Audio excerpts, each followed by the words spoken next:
Welcome to part 2 of the setting for Persona 3 vs. 11 Eyes, Hellfall aka the Red Knight versus the Dark Hour. Now, these actually do have quite a few similarities, and I have to go into spoilers obviously to talk about them. Number 1, both of them are in a way alternate worlds to the other, whereas the Dark Hour is much more of a nightmarish place, and I'll get to that more in a minute. And the Red Knight is a little bit different than it. They are very similar in that regard. They're both alternate worlds. Both are also signifying doom. Both are signals of doom and death. Both of them house the villains of the story, regardless. For the Dark Hour, they hold the shadows, and for Hellfall, they have the larvae. Though I'm not exactly sure what the larvae are. I know more about the shadows. Again, that's because I played a lot of Persona 3. Next up, I'm going to say this right now. Both of them very rarely have humans in them. And the few times they do, it's not a good thing.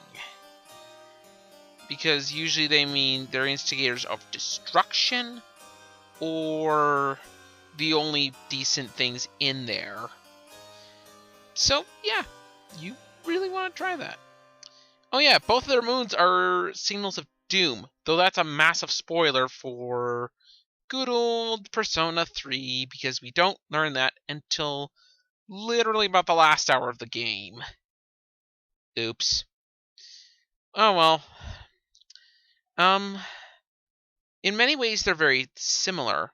Here's where they're a little different. The Red Knight is a reality marble, and instead of explaining, I say go watch Fate Zero and look up Ryder's power to summon up his own world, and that's about what a reality marble is. As for the Dark Hour, it's more of a 25th hour of a day. Now, yeah, that's a little oddball saying. Time is still during the Dark Hour. In the Red Knight, it moves much more slowly, but it's still technically moving. Another huge difference is, and this is something of a more of a personal opinion, I think the Dark Hour actually should have been the one called Hellfall. If you look at the Red Knight, it's empty, desolate, and full of monsters. Now, with the Dark Hour, you add that with coffins that would contain normal humans that are technically asleep in them, and looks like blood all over the place, with a very eerie background. Trust me, the Dark Hour is a lot more hellish than the Red Knight, which is kind of ironic.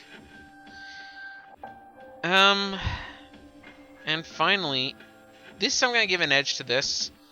This one, it becomes very clear that this world is something evil. Both worlds are very, very evil. And both were technically created by the villains. So yeah,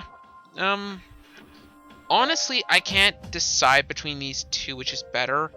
The one I know better, the Dark Hour, or the one I know less about, the Red Knight.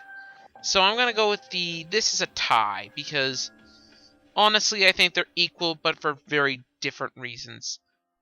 I know very little about the Red Knight, but want to learn more, and I know a lot about the Dark Hour, and there are a few points I probably want to know less about. Join me for part 3 when we cover the Crystal Altar and Tartarus. See you guys then.